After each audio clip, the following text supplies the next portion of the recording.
स्वागत है आपका SKPCS एकेडमी में।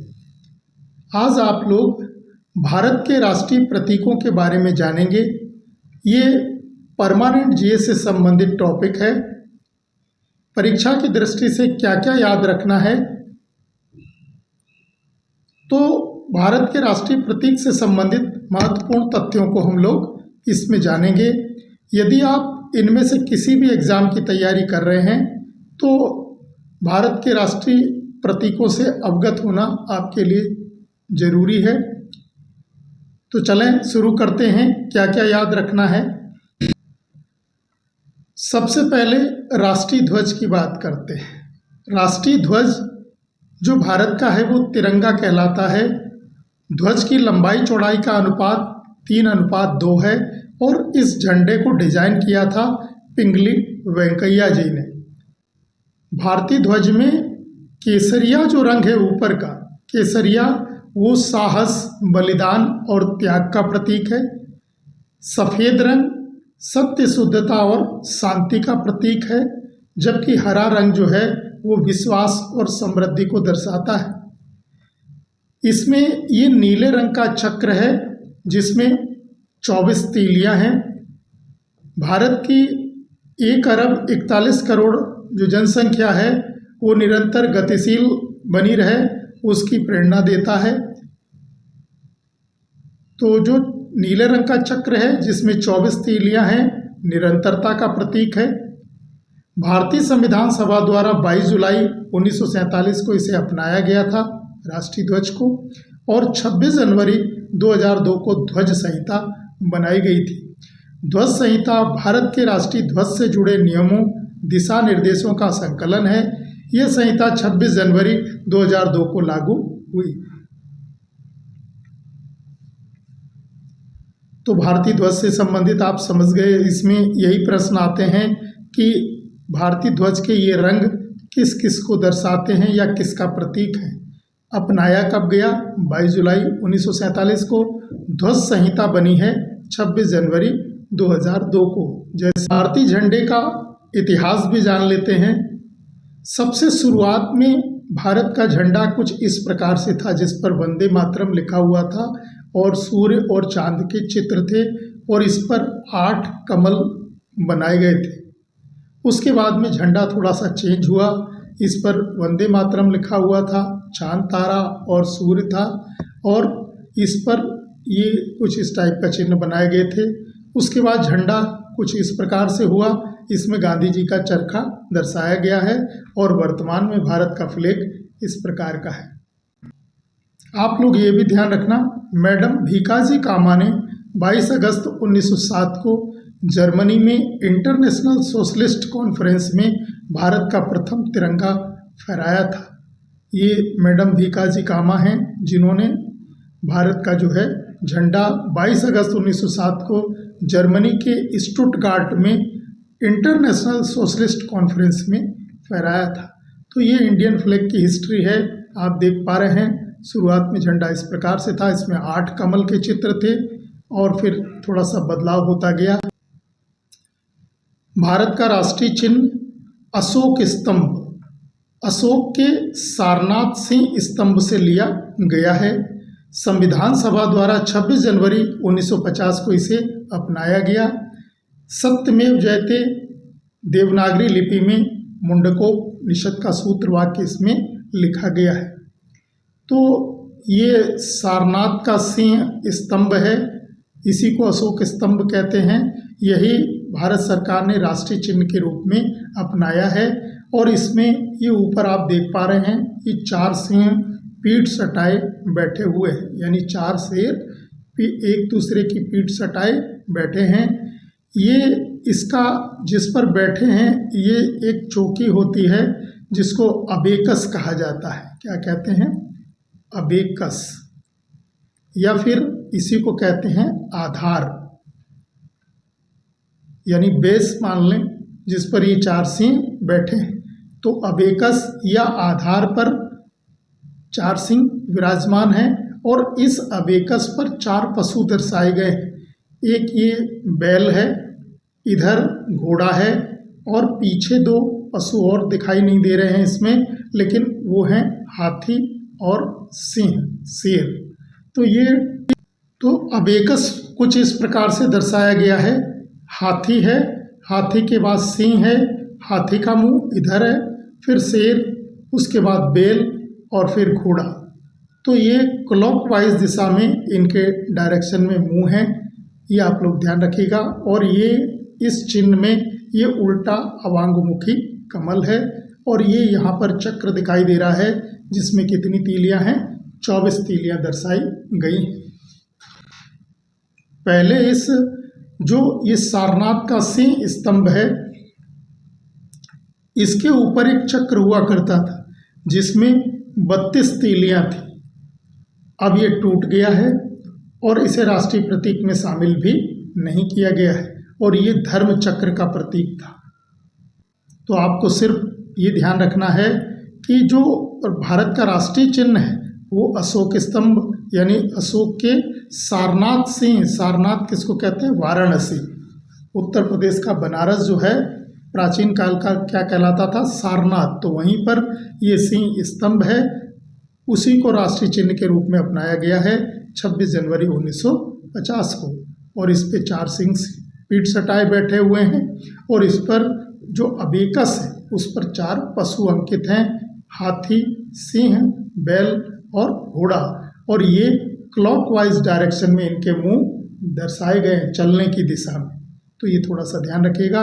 और इसी पर ये जो चक्र दिखाया गया है उस पर 24 तीलियां हैं, यही भारतीय ध्वज में अपनाया गया है। नेशनल एंथम, राष्ट्रगान के विषय में जानते हैं। ये भारत का राष्ट्रगान क्या है? जन गण मन अधिनायक जय है। ये भारत का राष्ट्रगान है। लेखक हैं रविन्द्रनाथ टैगोर। राष्ट्रगान की गायन अवधि होती है 52 सेकेंड, और उसको संक्षिप्त रूप में 20 सेकेंड में गाया जाता है। इसकी प्रथम व अंतिम पंक्ति दोहराई जाती है। तो कभी कभी विशेष अवसरों पर इसे संक्षिप्त रूप में गाया जाता है राष्ट्रगान को। कितने समय में? 20 सेकेंड में। वैसे इसकी गायन अवधि कितनी है? 52 सेकेंड है। 27 दिसंबर 1911 को कोलकाता अधिवेशन में पहली बार गाया गया था राष्ट्रगान। 1912 में तत्वबोधिनी पत्रिका में भारत भाग्य विधाता शीर्षक से ये प्रकाशित हुआ था। आप लोग ये भी ध्यान रखना, 1919 में रविन्द्रनाथ टैगोर ने इसका अंग्रेजी अनुवाद किया, जिसे मॉर्निंग सॉन्ग ऑफ इंडिया कहा जाता है। 1915 में सम्राट जॉर्ज पंचम ने नाइटहुड की उपाधि रविन्द्रनाथ टैगोर को प्रदान की थी। तो जॉर्ज पंचम ने, ये ब्रिटेन के सम्राट थे, और इन्होंने नाइटहुड की उपाधि 1915 में किसको प्रदान की थी? रविन्द्रनाथ टैगोर को, जो जलियांवाला बाग कांड के दौरान उन्होंने लौटा दी थी। तो यहाँ पर जॉर्ज पंचम का नाम आ रहा है। 1911 में दिल्ली दरबार लगा था, और दिल्ली दरबार में जॉर्ज पंचम और इनकी रानी महारानी मेरी दोनों आए थे, और कहते हैं कि इन्हीं के सम्मान में रविन्द्रनाथ टैगोर ने ये गान लिखा है। जैसे आप इसमें देखो क्या लिखा गया है, जन गण मन अधिनायक जय है, भारत भाग्य विधाता, यानी भारत के भाग्य विधाता आ रहे हैं। कौन? जॉर्ज पंचम। और फिर इसमें पूरे इंडिया को कवर किया गया है, जैसे पंजाब सिंध, यानी पंजाब का क्षेत्र, और सिंध, गुजरात, मराठा, महाराष्ट्र, द्राविड़ पूरा दक्षिण भारत, उत्कल उड़ीसा, और बंग बांग्लादेश। तो पंजाब, सिंध, गुजरात, मराठा, द्राविड़, उत्कल, बंग, और फिर विंध्य हिमाचल, यमुना गंगा, यानी उत्तर भारत का हिमालय और यमुना गंगा। तो इसमें पूरा इंडिया कवर हो गया है। तो भारत के भाग्य विधाता कौन? जॉर्ज पंचम। उन्हीं के सम्मान में ये लिखा गया है रविन्द्रनाथ टैगोर द्वारा। रविन्द्रनाथ टैगोर ने आमार सोनार बांग्ला, बांग्लादेश का राष्ट्रगान भी लिखा है। तो रविन्द्रनाथ टैगोर ने 2 देशों के राष्ट्रगान लिखे हैं, एक बांग्लादेश का आमार सोनार बांग्ला, और एक भारत का जनगण मन। और उन्होंने एक पुस्तक लिखी है गीतांजलि। गीतांजलि इसी में ये संकलित हैं, और गीतांजलि पुस्तक के लिए ही 1913 में ये पहले भारतीय थे जिन्हें साहित्य का नोबेल मिला था। राष्ट्रगीत या नेशनल सॉन्ग क्या है? वंदे मातरम सुजलाम सुफलाम मलयज शीतलाम, ये राष्ट्रगीत है। इसके लेखक बंकिम चंद्र चटर्जी हैं। इन्होंने 1882 में बांग्ला भाषा में आनंद मठ उपन्यास में इसे लिखा था। 24 जनवरी 1950 को भारत का राष्ट्रीय गीत बना। 1896 के कोलकाता अधिवेशन में पहली बार इसे गाया गया। और राष्ट्रगीत की गायन अवधि कितनी होती है? 65 सेकंड होती है। राष्ट्रीय पक्षी भारत का मोर है। 1 फरवरी 1963 को भारत सरकार ने इसे राष्ट्रीय पक्षी घोषित किया। म्यांमार देश का राष्ट्रीय पक्षी भी मोर है। हमारा पड़ोसी देश है म्यांमार, जिसकी राजधानी है नेपिंदा, और पहले म्यांमार का नाम क्या था? बर्मा था, और इसकी राजधानी थी रंगून। भारत का राष्ट्रीय पशु बाघ है, टाइगर। 1972 में भारत का राष्ट्रीय पशु घोषित किया गया। 1 अप्रैल 1973 को भारत सरकार ने प्रोजेक्ट टाइगर चलाया बाघ के संरक्षण के लिए। कैलाश सांखला ये टाइगर मैन ऑफ इंडिया कहलाते हैं। उत्तराखंड के जिम कॉर्बेट नेशनल पार्क के ये पहले निदेशक थे। तो जिम कॉर्बेट नेशनल पार्क से ही प्रोजेक्ट टाइगर शुरू किया गया था, और उस समय कैलाश सांखला जो हैं वो वहाँ के पहले निदेशक थे जिम कॉर्बेट नेशनल पार्क के, अतः उन्हें टाइगर मैन ऑफ इंडिया कहा जाता है। ये ध्यान रखिएगा, टाइगरों को बचाने के लिए क्या चलाया गया था? Project tiger. कब चलाया? 1 अप्रैल 1973 को। और बाघ को राष्ट्रीय पशु कब घोषित किया गया? 1972 को। बाघ दिवस किस दिन मनाते हैं? तो 29 जुलाई को मनाया जाता है। ये ध्यान रखिएगा, बाघ दिवस 29 जुलाई को मनाया जाता है। अब बात करते हैं भारत के राष्ट्रीय पंचांग की। भारत का जो राष्ट्रीय पंचांग है, भारत का राष्ट्रीय पंचांग शक संवत पर आधारित है। ग्रेगोरियन कैलेंडर का आधार भी शक संवती है। ग्रेगोरियन कैलेंडर यानी ये जो जनवरी, फरवरी, मार्च, अप्रैल जो महीने होते हैं वो कौन सा कैलेंडर है? Gregorian calendar. उसका आधार भी क्या है?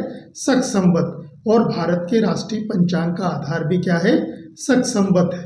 शक संवत 78 ईस्वी में शुरू हुआ था और इसे चलाया था कुषाण वंश के शासक कनिष्क ने इसे प्रारंभ किया था। तो शक संवत का पहला महीना चैत्र पड़ता है, या फिर राष्ट्रीय पंचांग का पहला महीना क्या पड़ता है? चैत्र पड़ता है। चैत्र का पहला दिन 22 मार्च से शुरू होता है। लेकिन अधिवर्ष या लीप ईयर में आपको मालूम है हर साल कितने दिन होते हैं? 365 दिन 1/4, यानी 365 दिन और 6 घंटे ये प्रत्येक साल में होता है। लेकिन ये 6 घंटे जुड़कर 4 साल बाद क्या हो जाता है?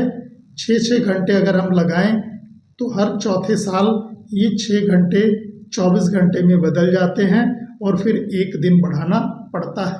तो हर चौथे वर्ष 1 दिन जोड़ दिया जाता है तो कितने हो जाते हैं? 366 दिन। और 366 जब दिन हो जाते हैं तो ऐसा वर्ष लीप वर्ष या फिर अधिवर्ष कहलाता है। तो लीप ईयर में चैत्र का पहला दिन 21 मार्च से शुरू होता है, जबकि सामान्य वर्ष में कब शुरू होता है? 22 मार्च को। तो लीप ईयर में फरवरी कितने दिन की होती है? 29 की होती है, उसमें 1 दिन बढ़ जाता है। संविधान सभा ने 22 मार्च 1957 को राष्ट्रीय पंचांग के रूप में इसे ग्रहण किया। राष्ट्रीय पंचांग के 12 महीने कौन कौन से हो जाएंगे? तो चैत्र, बैसाख, ज्येष्ठ, आषाढ़, श्रावण, भाद्रपद, अश्विन, कार्तिक। दीपावली कार्तिक में ही होती है। मार्गशीर्ष, पोष या पूष ये ठंड का महीना होता है, माघ और फागुन। तो ये राष्ट्रीय पंचांग के मंथ हैं। और राष्ट्रीय पंचांग क्षेत्र से शुरू होता है। डेट कौन सी होती है? 22 मार्च। लेकिन लीप ईयर जब 366 दिन का वर्ष होता है तो अधिवर्ष या लीप ईयर में ये चैत्र का महीना 21 मार्च से शुरू होता है। ये भी ध्यान रखना, विक्रम संवत ये राजा विक्रमादित्य ने चलाया था, 57 ईसा पूर्व का है। राष्ट्रीय जलीय जीव ये गंगा डॉल्फिन को घोषित किया गया है। इसका एक नाम सूस भी है। कब बनाया गया? तो 5 अक्टूबर 2009 को गंगा डॉल्फिन को जो है राष्ट्रीय जलीय जीव घोषित किया गया। डॉल्फिन जो है वो अंधी होती है, देख नहीं पाती है और स्वच्छ पानी में ही रहती है। ये समुद्र के खारे पानी में नहीं रहती है, स्वच्छ पानी में पाई जाती है। और इसको भारत का राष्ट्रीय जलीय जीव कब बनाया गया? 5 अक्टूबर 2009 को घोषित किया गया है। भारत का राष्ट्रीय खेल हॉकी है। हॉकी में गेंद सफ़ेद रंग की गेंद इस्तेमाल होती है जिसका वजन 155 ग्राम होता है। हॉकी स्टिक जो है वो 91 सेंटीमीटर लंबी होती है। तो इनको आप ध्यान रखना। राष्ट्रीय पर्व 3 मनाए जाते हैं। कौन कौन से? एक तो गणतंत्र दिवस जब संविधान लागू किया गया था 26 जनवरी को, और स्वतंत्रता दिवस जब हम आज़ाद हुए थे 15 अगस्त 1947। गांधी जयंती 2 अक्टूबर। तो गणतंत्र दिवस, स्वतंत्रता दिवस और गांधी जयंती ये क्या हैं? भारत के राष्ट्रीय पर्व हैं। भारत का राष्ट्रीय दस्तावेज श्वेत पत्र है और भारत की राष्ट्रीय लिपि देवनागरी लिपि है।